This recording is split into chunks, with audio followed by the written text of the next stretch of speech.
Bien, buenas tardes con todos. Vamos a comenzar esta sesión adicional sobre consultas, etcétera, ¿no? Bien. Bien, entonces la sesión de hoy día consiste en algunas consultas libres sobre los siguientes temas.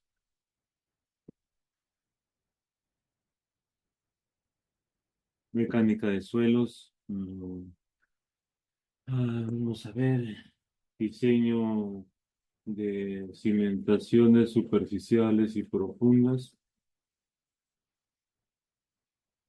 Ya, también podemos hablar de ensayos de geofísica.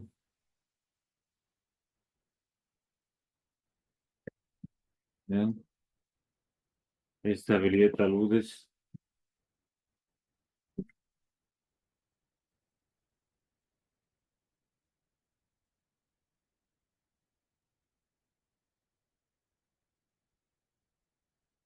ensayo de campo y laboratorio,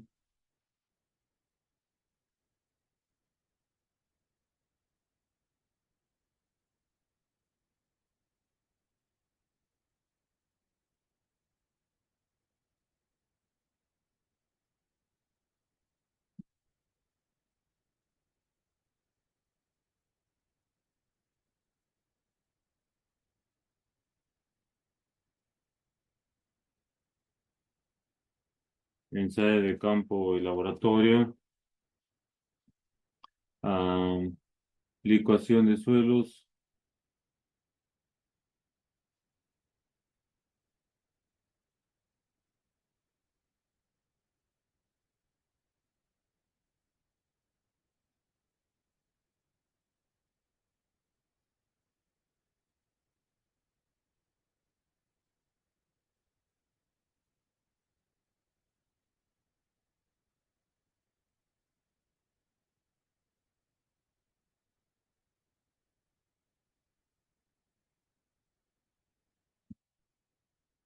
también algo de licuación, expansión, colapsabilidad.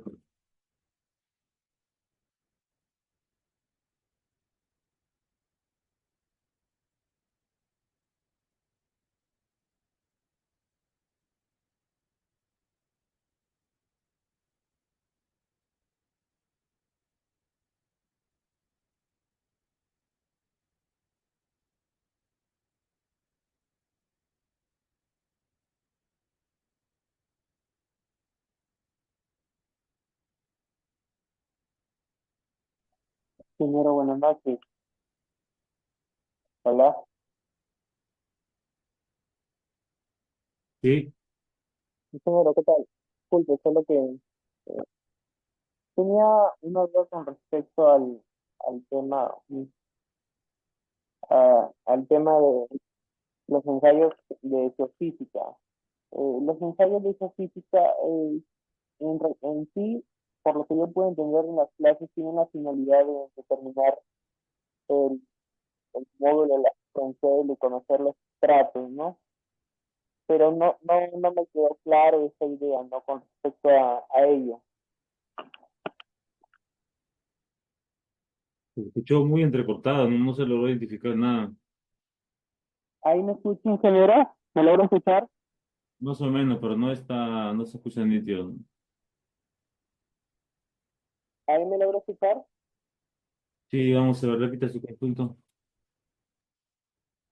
Ahí me logro escuchar, disculpe. Sí. Ya. ¿Qué es lo que pasa, ingeniero? Cuando hicimos la clase de ensayos de geofísica, eh, yo logré, bueno, entender que los ensayos de geofísica nos permiten determinar el módulo de elasticidad del suelo y mediante una cierta cantidad de ensayos se pueden determinar algunas propiedades y la estratigrafía del suelo. Pero quisiera que me aclare un poco mejor en cuál es la finalidad de los ensayos de geofísica. Yo sé que existen ensayos como son refracción sísmica y eso, pero ¿cuál es su finalidad para tenerla clara, por favor? Ya, muy bien, vamos a ver qué tal son las series de física y cuál es su finalidad. Un minutito, por favor, un minutito, un minuto.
Ya, muy bien, voy a abrir una hoja entonces acá, donde tengo unas imágenes para una mejor explicación. Bien, vamos a ver entonces.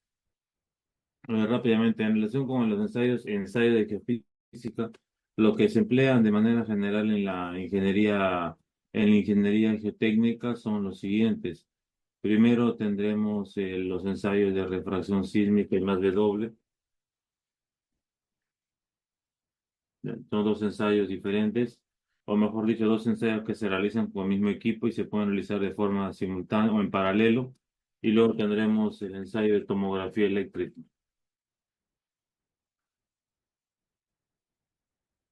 Este ensayo de tomografía eléctrica busca cuantificar características de humedad en el suelo. Por ejemplo, grado de saturación. El ensayo de refracción sísmica ofrece información bidimensional sobre la velocidad de propagación de ondas P, y el ensayo de más W o PN, proporciona información unidimensional en el centro de la línea con la velocidad de ondas S. Y esto de acá, contenido de humedad o grado de saturación, ¿no es cierto? Entonces, la tomografía eléctrica es relevante cuando en la situación geotécnica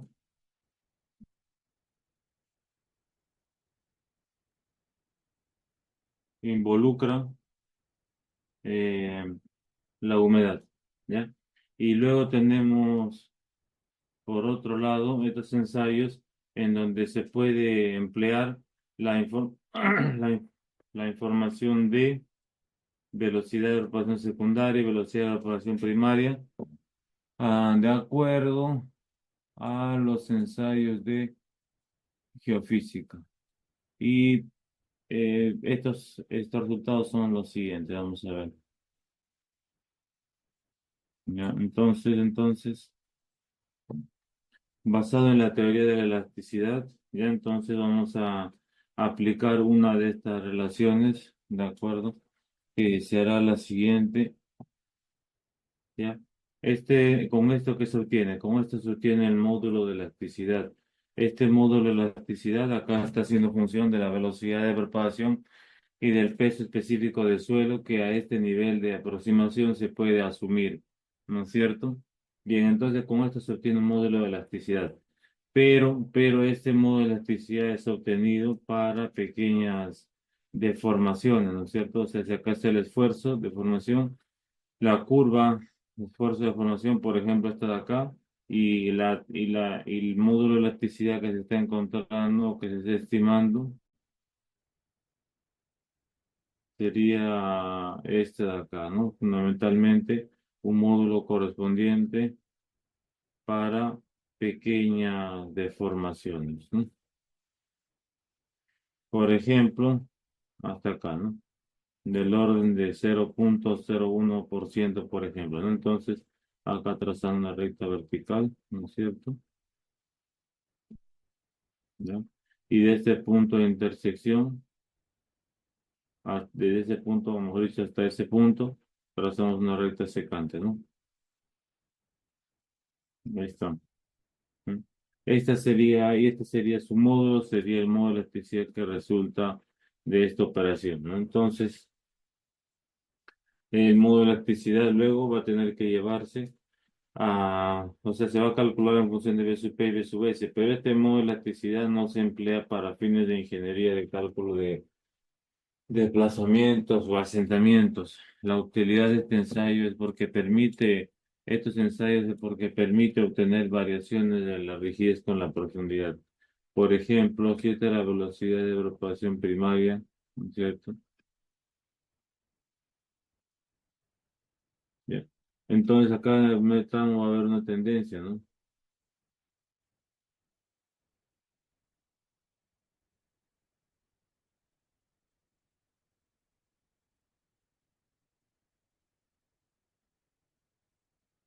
Entonces, mira, ¿para qué serviría? Serviría para lo siguiente, ¿no? Acá, por ejemplo, con la velocidad de rotación V sub S, podemos notar los cambios de pendiente, ¿no? Acá hay un cambio de pendiente o un cambio de comportamiento, ¿no? De acá, más o menos, y luego hay un incremento mayor, ¿no? Entonces, podremos decir que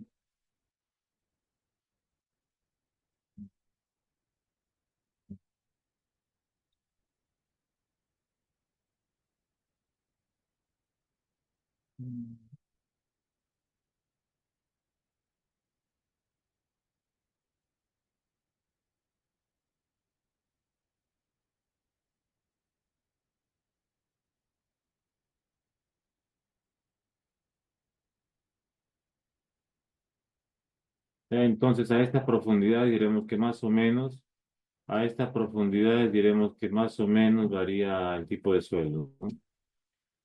Acá sería, por ejemplo, digamos 7 metros, ¿no? Aquí más o menos, aproximadamente 22 metros, etcétera, ¿no? De esa manera se emplea. Entonces, el ensayo de reflexión sísmica y mueve doble se realizan con el sismógrafo. Ambos se realizan con un sismógrafo que es como el hotel, como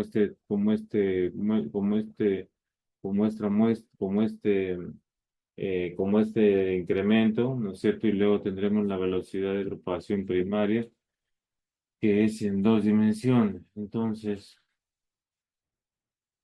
y esto acá es en el centro de la línea, ¿no? Entonces, con esto lo que tendremos es una variación de la rigidez con la profundidad, ¿no es cierto?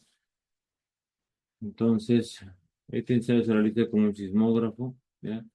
Y el ensayo, y tiene un costo por ensayo en el entorno peruano, ¿ya?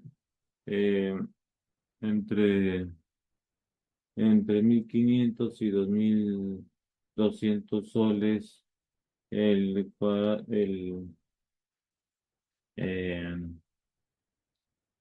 ambos ensayos, ¿no? La línea de ensayo de geofísica, ¿no? Entre 1.500 y 2.200 soles, más o menos, ¿no? La línea de geofísica y la línea es un más W y una refracción, ¿no?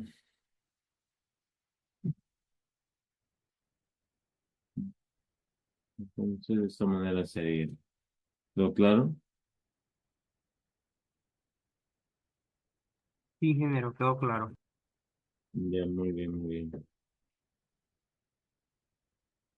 Bien, pueden hacer su consulta libremente, me parece que han escrito algo.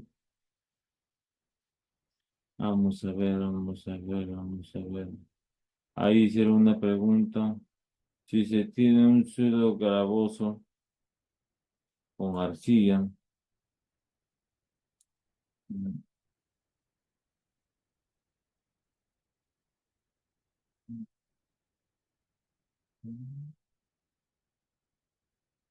a ver. A ver, ahí pregunta tu compañero, dice, si tiene un suelo gravoso con arcilla, ¿no? GC, por ejemplo.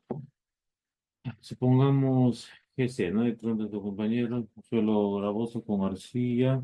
¿Cuál es el criterio para determinar si es drenante o no? Con ensayo de consolidación no se pudiera hablar por ello. Bien, es una pregunta interesante como la que están realizando. Entonces, ¿de qué manera podemos saber si un suelo es drenado o no? ¿Cómo modelar un comportamiento? Entonces, para esto tendremos dos casos. Mira, para comenzar aquí, lo que tendremos que analizar fundamentalmente es, ¿el suelo incrementa la presión de poros o podría incrementar la presión de poros en el caso satural? Entonces, si es un suelo granular, entonces no va a incrementar la presión de poros, ¿no es cierto? Entonces, si es un suelo granular, por ejemplo, una grava arcillosa, ¿no es cierto? Por ejemplo, una grava arcillosa, entonces no va a incrementar la presión de poros, ¿no? Supongamos que aquí tenga un suelo con un porcentaje de fino exagerado de 49%, por ejemplo, porcentaje de arena, supongamos que del 11%, y el porcentaje de grava supongamos que del 40%, ¿no? Esto de acá, probablemente dependiendo de los límites de plasticidad, sea una grava arcillosa, ¿no es cierto? Entonces, esta grava arcillosa no va a incrementar la presión de poros, sin embargo, ¿cómo podemos verificar, no? Ahora, por otro lado, si un suelo fino sí va a poder incrementar la presión de poros, ¿no? Pero ahora no sabemos si este es limo, ¿no es cierto? O es arcilla, ¿no? Entonces, esto lo podemos hacer en función de el tiempo, ¿de acuerdo? O sea, ¿quién va a definir si un suelo incrementa presión de poros de forma práctica? Va a ser el tiempo, ¿no? En un suelo granular, lo ideal es siempre modelarlo en condiciones efectivas, ¿no es cierto? Ya que no va a incrementar la presión de poros. Y en un suelo fino tendríamos que analizar, en un suelo fino generalmente es mediante condiciones totales y en condiciones favorables, ¿no? O sea, la cohesión no drenada. Entonces, ahora, si empleamos el ensayo edométrico, podemos estimar un factor tiempo en el momento, en el periodo de construcción. Y este factor tiempo va a poder ser comparado con dos números 0,01 y 0,3 si no me equivoco. Entonces, va a definir el comportamiento drenado o no drenado. ¿Ya? Entonces, de esa manera podríamos decidirlo, ¿no? Entonces, en el caso de GC, ¿qué triaxial sería conveniente, por ejemplo, el triaxial consolidado no drenado para obtener parámetros de resistencia en condiciones totales y además sería conveniente el triaxial consolidado drenado, ¿no?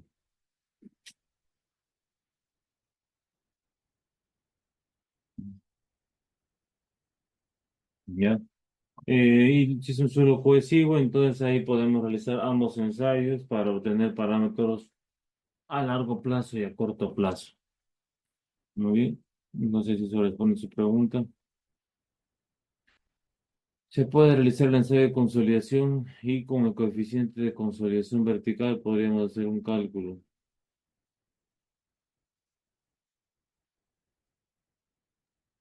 Ingeniero, o Sí. sea, lo que comenta es que que para hallar los parámetros de corte de un suelo, para un suelo granular tendría que hacer el ensayo en condiciones efectivas. Cuando se refiere a condiciones efectivas, se refiere a un suelo sin que no tenga cantidad de agua, o sea que la muestra no esté saturada. Ya. No, condiciones efectivas significa que no se, que en la máquina de ensayo triaxial, la máquina del ensayo triaxial se tiene la válvula abierta. Entonces el ensayo va a permitir el drenaje. Así, eso se refiere a condiciones efectivas.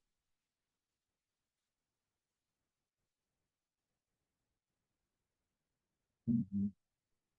O sea, esto lo establece la norma peruana, ingeniero, que para un suelo granular se tendría que hacer en condiciones efectivas, o sea, el suelo que drene, pero en suelos arcillosos y limos sí tiene que ser en condiciones saturadas, o sea, en condiciones no drenadas, ¿no? Y en el caso del suelo cohesivo, con la resistencia desfavorable es la resistencia no drenada, CU, la cohesión no drenada.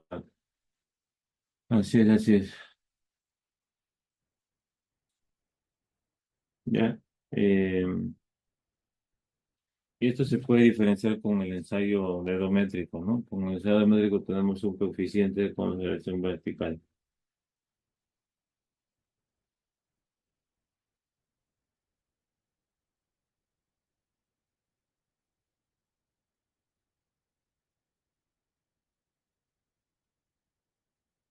A ver, otra pregunta.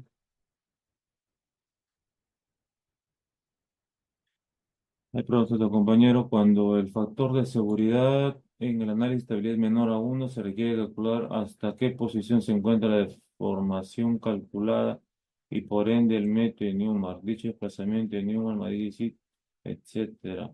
Ya, a ver, vamos a ver, está interesante lo que pregunta nuestro compañero. Sin embargo, tengamos en cuenta que hay algunas metodologías de desplazamiento permanente, hay algunas metodologías de desplazamiento permanente que fueron formuladas solamente para presas, ¿ya? Entonces, primero podríamos ver acá si estas metodologías fueron formuladas solo para presas, ¿no? ¿Ya? Eh, pero, o sea, no están relacionados, ¿no? No están relacionados porque cuando el análisis de estabilidad resulta menor a uno, pues lo que es típico a partir de acá es proponer una configuración, ¿no? Si el factor de seguridad resulta menor a uno, entonces podríamos proponer un sistema de sostenimiento, ¿no? Un sistema de sostenimiento, ¿no es cierto? Básicamente eso de ahí, ¿no? Pero en realidad el factor de seguridad no va a ser comparado exactamente con uno, sino en condiciones estáticas tiene que ser comparado con 1.5 y en condiciones pseudoestáticas tiene que ser comparado con 1.25 para considerarse estable, ¿no? Entonces, no necesariamente se puede emplear la metodología de formaciones permanentes para calcular cuándo se desplaza, ¿no? Esto sí puede calcular, ¿no? O puede reemplazar o se puede correlacionar con un análisis de esfuerzo de formación, pero para eso se requiere valores del módulo de elasticidad del suelo, ¿no? Entonces, entonces cuando el factor de seguridad es menor a uno, entonces generalmente se propone un sistema de sostenimiento, comenzando a partir de lo más básico que es corte, ¿no? Entonces se propone corte, si no hay mucho movimiento de tierra, es una propuesta. Luego puede proponerse un tipo de muro, etcétera, ¿no? ¿Ya? Muy bien. Vamos a ver entonces. Hay preguntas de compañero precio del metraje. Eh, El precio de este ensayo, supongo que se refiere al ensayo de geofísica, ¿no? Acá lo coloqué, me parece, está en el orden de 1.500 y 2.200 ambos ensayos, en ese orden en el mercado peruano, ya, y se realizan ambos ensayos con un mismo equipo de un mismo sismógrafo, ya, con un mismo sismógrafo se realiza, entonces este ensayo es bastante conveniente para estimar variaciones de rigidez con la profundidad fundamentalmente y además además hacer tomografía eléctrica para conocer condiciones de humedad, por ejemplo, nivel freático, ¿no? Si no encontramos nivel freático, en el caso de taludes, si se requiere o se necesita saber esa información, entonces podemos realizar este ensayo, ¿no? El costo de tomografía eléctrica no lo tengo en mente en estos momentos, ¿ya? Son ensayos que se cotizan generalmente por línea o también por longitud, ¿no? ¿Ya? Vamos a ver, hay otra pregunta ahí. Para carretera, dice ahí, cuando realizamos las exploraciones de profundidad 1.5 y encontramos dos estratos, y el primero estrato de un espesor, perdón, lo cerré ahí. Dice ahí, el primer estrato de un espesor de 40, CBR9, segundo 1,10 m, espesor CBR4. Vamos a ver.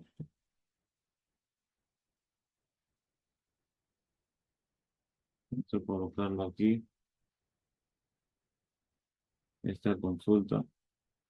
Bien, vamos a ver, vamos a ver. En este caso, si no me equivoco, hay un comentario en la norma peruana o en el manual. Si no me equivoco, hay un comentario sobre cuando un suelo cuando hay suelo de diferentes características. ¿Ya? Vamos a ver si tenemos suerte y lo encontramos rápidamente. Vamos a ver, vamos a ver. Vamos a ver entonces. ¿Dónde está?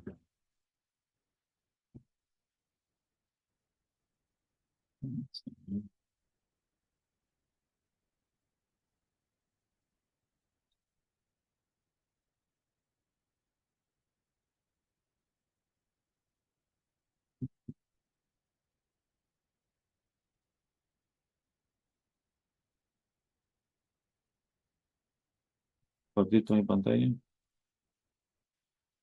Entonces, suelo subrayante. Vamos a ver, este es el manual Suelo, Geología, Geotecnia y Pavimentos, ¿no es cierto? En donde se describe lo siguiente. Vamos a ver.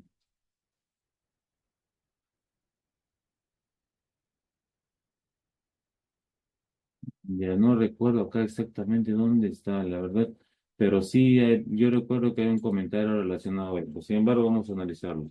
Presten atención acá, si hay dos profundidades, ¿no? 1.5, dos estratos, primero CBR a 0.4, ya, 0.4 metros, 0.9%, y luego a una profundidad de 1, y luego con un espesor de 1.1.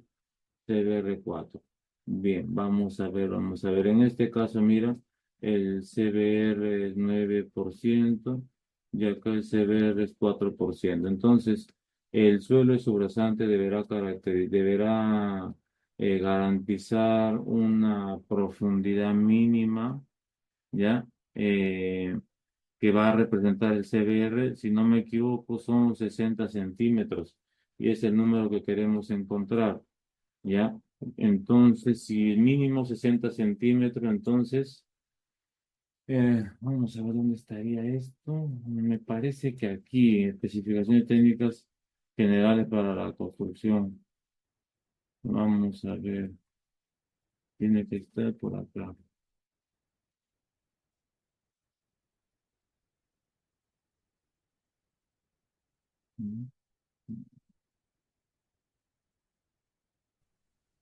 Si no, acá entonces en el capítulo de suelos. Vamos a ver. Suelos. Vamos a ver aquí. Ah, zona donde la rasante se ubica muy próxima al terreno natural. Ah, vamos a ver.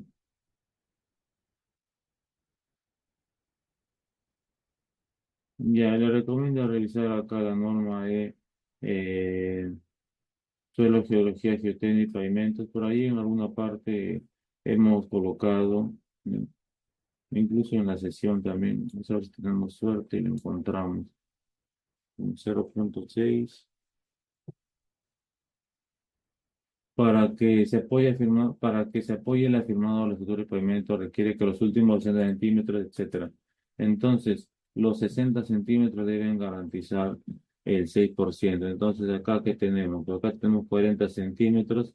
Para comenzar estos 40 centímetros, usted debería asegurarse de que sean 40 en toda la zona o sean variables o cuál es el desarrollo de esto, ¿no? De repente este es el mínimo o es el promedio, no lo sé, ¿no? Pero por lo menos 60 centímetros deben tener un CBR mayor al 100%, mayor o igual al 6%, ¿no? Entonces ahí lo que usted, bueno, acá le faltaría unos 20 centímetros, ¿no? Unos 20 centímetros. Entonces, ¿qué cosa puede hacer? Bueno, lo que puede hacer es, con diferentes materiales, ¿no? Solamente usted menciona CBR acá, ¿no? Parece que fueran diferentes características. Puede tomar un promedio ponderado, por ejemplo, con los últimos 20 centímetros, tomar un criterio de ingeniería o proponer un espesor de relleno adicional, etcétera, ¿no? Pero con este criterio de 60 centímetros, usted ya puede tomar una decisión, ¿no? Si tiene 40 y tiene 1,10 m, pero necesita 60 solamente que garanticen el CBR mayor al 6%, pero acá hay 40 que tienen CBR mayor a 9%, entonces lo que usted puede colocar es una capa por lo menos de 20 centímetros de un material que cumpla, ¿no? Puede ser un material de préstamo, ¿no? Entonces ahí se garantiza el CBR 60 centímetros por lo menos, ¿no? ¿Ya? Bien, vamos a verlo Ingeniero, pronto. Sí, digo. hay más que todo. Usted comenta que, bueno, tengo mi paquete estructural que voy a colocar de pavimento y hago mis excavaciones, hago mi estudio de suelo y yo tengo que determinar que los últimos 60 centímetros por debajo de todo el paquete estructural, independientemente del tipo de pavimento, tiene que cumplir el CBR que sea mayor al 6%. Si no, se tiene que plantear alguna técnica de mejoramiento. Eso es lo que entiendo. Sí, es correcto, es correcto. Ya. En relación a ello, ingeniero, también nace otra consulta. Muchas veces el parámetro para diseño de pavimento mediante la metodología STU 93, o sea, dice que usemos el CBR, pero como el CBR ya también es un ensayo muy antiguo, no sé, acá nacen dos consultas. Si un ensayo mediante alguna correlación existe, yo hago mi ensayo triaxial y mediante alguna correlación puedo llegar al CBR o al módulo de resiliencia. Esa es una. Y mi segunda consulta es, muchas veces los suelos cumplen el CBR, ¿no? Pero yo estuve en una obra que el CBR cumplía, pero era como una arena, pues, ¿no? Entonces, ¿qué hubiera hecho? ¿Qué otros parámetros tengo que tener en cuenta aparte del CBR para yo poder cimentar en una estructura, ¿no? Cuando las condiciones de campo no lo dan y el CBR indica que es un valor alto. Correcto, correcto. Bien, vamos a ver. El CBR es el único requerimiento de resistencia para la subrasante. Si bien es cierto, puede analizarse otros problemas especiales como expansividad o colapsabilidad, el CBR va a ser el único parámetro que garantice la resistencia en el suelo subrasante, y, o al menos para la norma peruana, ¿no? O sea, con la norma peruana no menciona otros requerimientos, ¿no? De resistencia, solamente el CBR, ¿no? Así es. No menciono, por ejemplo, que la plasticidad debe encontrarse en un rango o que el porcentaje de finos debe ser menor que tanto, ¿no? Entonces debe analizarse la resistencia mediante el CBR, y además debe analizarse la potencial ocurrencia de algunos problemas especiales como licuación o colapsabilidad o suelo expansivo, ¿no? En relación con la segunda consulta o con la primera, sobre el CBR y el ensayo triaxial. Ah, yo recuerdo en alguna hoja de cálculo vi algo relacionado, CBR y el ensayo triaxial. Entonces, CBR y parámetro de resistencia. Entonces, deben haber relaciones, deben haber relaciones, correlaciones entre estos parámetros. Como esta sesión es libre, más o menos, no tengo esa información a la mano, pero déjenme ver si tenemos suerte y lo conseguimos. Vamos a ver, vamos a ver por acá, ensayos de laboratorio, le decía no. Vamos a ver, vamos a ver un minutito más, lo buscamos por acá, si tenemos suerte y lo encontramos.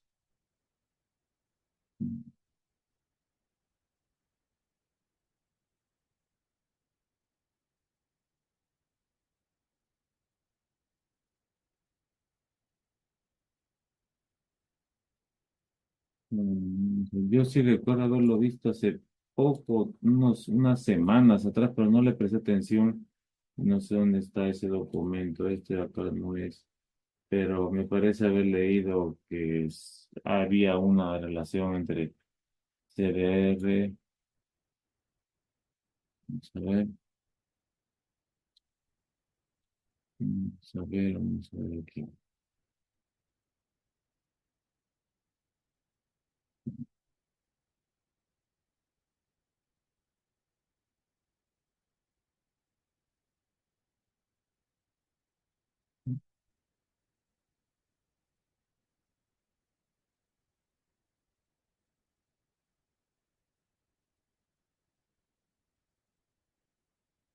Ya, acá no, pero este no es CBR, ¿no? Mire, yo le recomiendo, bueno, seguramente él lo ha revisado, ¿no? Las referencias, pero no le puedo decir que no sé, no, que he visto esa información, pero no lo tengo en estos momentos aquí, y me gustaría también encontrarlo, ya que estamos hablando del asunto. Ah, mm, un minutito más, ya quiero ver si lo encuentro porque puede ser interesante eso ahí. Vamos a ver,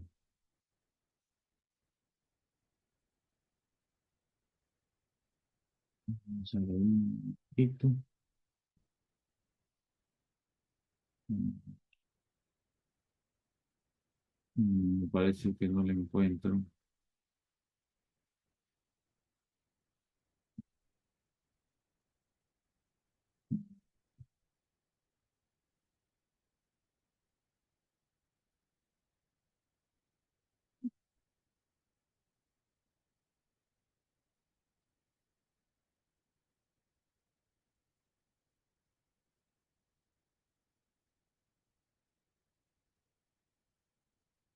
No lo encuentro, yo no lo encuentro, pero sí he visto por ahí, entonces voy a tratar de buscarlo, pero sí me parece haberlo visto, ¿no? Entonces no, lo que quiero decir es que si he visto, no quiero asegurar de que se vaya a utilizar, ¿no? Pero ya hay un camino, ¿no? De que se han hecho investigaciones sobre el asunto, ¿no?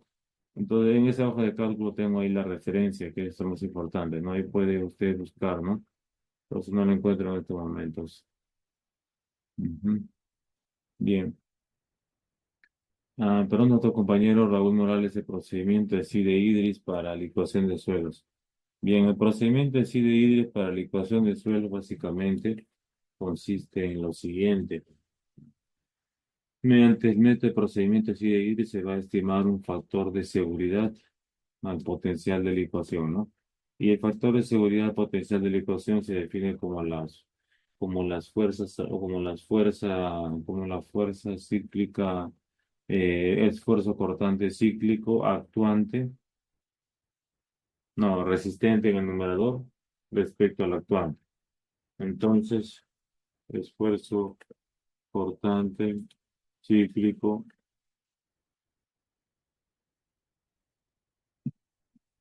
resistente y normalizado. Esfuerzo, ¿por qué normalizado respecto al esfuerzo efectivo? Porque está normalizado respecto al esfuerzo efectivo. Dividido entre esfuerzo cortante cíclico actuante.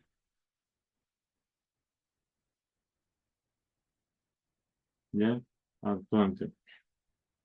Y este de acá, este numerador, el cortante resistente depende del N del SPT y el actuante depende de la aceleración máxima o aceleración pico del sismo, ¿no? Entonces, a partir del NLSPT, a partir de este NLSPT, se tiene que realizar una corrección, lógicamente, para llegar al N160 corregido y además con todos los factores aplicados, ¿no? Y luego de esto se corrige por sobrecarga, perdón, se corrige por el finos, ¿no es cierto? Corregido por finos, si no me equivoco, se emplea la letra CS. Y luego de esto, este número se lleva a un cálculo de una resistencia al esfuerzo cortante cíclico actuante normalizado, ya para un sismo de 7,5 y esta es una función de este número. Entonces se reemplaza, se calcula, ¿no es cierto? Y se obtiene el CR de 7,5, ¿no? Y luego esto acá se lleva al CRR, al sismo de diseño, que no necesariamente va a ser 7,5, será de repente 8,5. Entonces, para el CRR, para 8,5 hay que aplicarle un factor de corrección, ¿no? Muy bien. Entonces, básicamente de esa manera, de esa manera. Muy bien, muchas gracias. Ay, pero nuestro compañero para poder caracterizar la grava de Lima, donde por temas económicos no es posible realizar un ensayo de gran escala, podría comentar acerca de las curvas homotéticas ah, de la granulometría global. Bien, vamos a ver entonces, las curvas homotéticas son un criterio para poder proyectar las características de un suelo considerando su granulometría. Ya entonces, tengo conocimiento que en Chile se han hecho investigaciones sobre curvas homotéticas para caracterizar también un conglomerado de similares características, ¿no? Sin embargo, en la ingeniería práctica en el medio, no se emplea con mucha frecuencia porque puede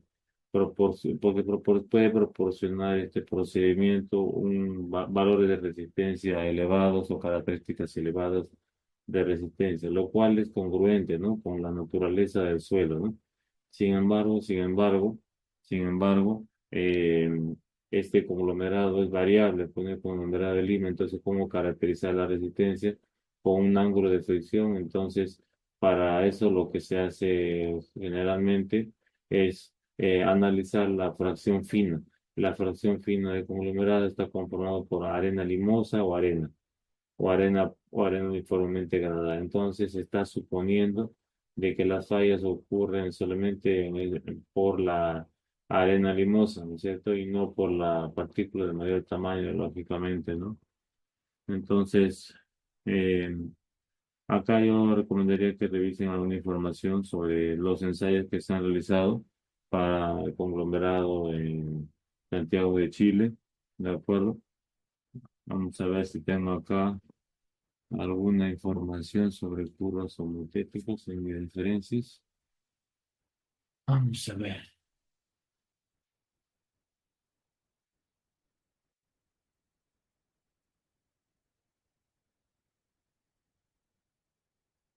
Bien, mientras tanto, ahí vamos a ver criterios para mejoramiento y subrayante mención. Pregunta a tu compañero. Bien, entonces para el mejoramiento de la subrayante podemos revisar aquí el manual Suelo, Geología, Geotecnia y Pavimentos. En el manual Suelo, Geología, Geotecnia y Pavimentos, ya, en el capítulo de estabilización de suelos, acá se mencionan los criterios que se, justamente lo que está preguntando, ¿no? Que serían los criterios, ¿esta es pregunta? Ah, ya, criterios para el mejoramiento subrasante, ¿no? Dependiendo del tipo de suelo. Por ejemplo, ¿en qué tipo de suelo es conveniente utilizar un material calcáreo como la cal o el cemento? ¿En qué tipo de suelo es conveniente, ¿no es cierto? Ya, entonces, acá hay unos criterios técnicos para establecimiento de suelos.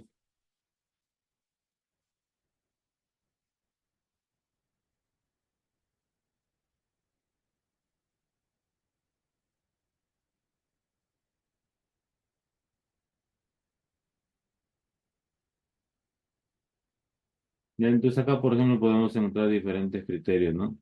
Ya, para definir ahora, ¿cuáles son los criterios básicos para definir mejoramiento? Pues el tipo de suelo para comenzar, pues, ¿no? ¿Cuál es el tipo de suelo? ¿De qué características? Para comenzar, granular, suelo o suelo corrosivo. Si granular es arena, podremos realizar alguna densificación dinámica, por ejemplo, o alguna vibrocompactación, no lo sé, tenemos que ver, ¿no? O qué aditivo tendríamos que colocarle, ¿no? Adicionarle. Y si es eh, eh, y si es un suelo cohesivo, podemos aplicar de repente cemento o asfalto, etcétera, ¿no? Eso dependerá del tipo de material. Bien, hay otra pregunta. Dice, ya, ok. Muy bien, vamos a ir ya finalizando con la última pregunta. Hemos visto que actualmente hay una empresa que está fabricando SPT automatizado, utilizando equipos de presión para aplicar la pesa en lugar de SPT mecánico. Muy parecido que utiliza cuya 60% de mantina. ¿Se sabe si la norma permite ese tipo de equipos automatizados? Bien, el ensayo SPT está normalizado en la carga y la altura de caída, ¿ya? Entonces, si el ensayo aplica golpes de acuerdo al SPT, se puede aplicar, independientemente si está en la norma. La norma no va a decir el tipo de equipo que se va a aplicar, pero si el SPT, ¿cómo se caracteriza, no? Por una altura de caída y por un peso, ¿no? Y además por lecturas cada 15 centímetros, etcétera, ¿no? Entonces, si este es un SPT y el ensayo es un SPT, no con una altura de caída, el peso, etcétera, entonces se puede emplear, pero tiene que hacerse una corrección por eficiencia, ¿no? Y ahí tendría que indicar el fabricante cuál es la eficiencia de este equipo y cuál es su referencia también, ¿no? Cómo lo obtienen. Bien, si no hay consultas, si no es una consulta de forma breve, ¿qué parámetros se tiene con el ensayo de consolidación y dimensión de suelos y con qué finalidad se realiza? Bien, el ensayo de consolidación también es denominado ensayo edométrico, ¿no? Y de acá se pueden obtener diferentes parámetros, depende de lo que esté buscando el profesional responsable. Por ejemplo, el coeficiente de consolidación vertical se puede obtener. Después también se puede obtener el módulo de deformación edométrica, ¿no? Eh, Después se puede obtener la relación de vacíos inicial, ¿no es cierto? ¿Ya? ¿Y con qué finalidad? Se realiza con la finalidad de analizar el asentamiento por consolidación, por ejemplo, ¿ya? Y también se realiza con finalidad de módulo edométrico, ¿ya? Y con el módulo edométrico, con una relación de Poisson asumida, podemos obtener un módulo de elasticidad como si fuera un ensayo traxial. Eh, Bien, me pregunta tu compañero cómo calcula el diámetro medio de un suelo. Diámetro medio de un suelo, no sé a qué se refiere, de repente se refiere al D50. El D50 es de la curva granulométrica, ¿no? Es con el mismo principio que del 10, de 30 y de 60. Bien, ¿alguna consulta adicional antes de finalizar?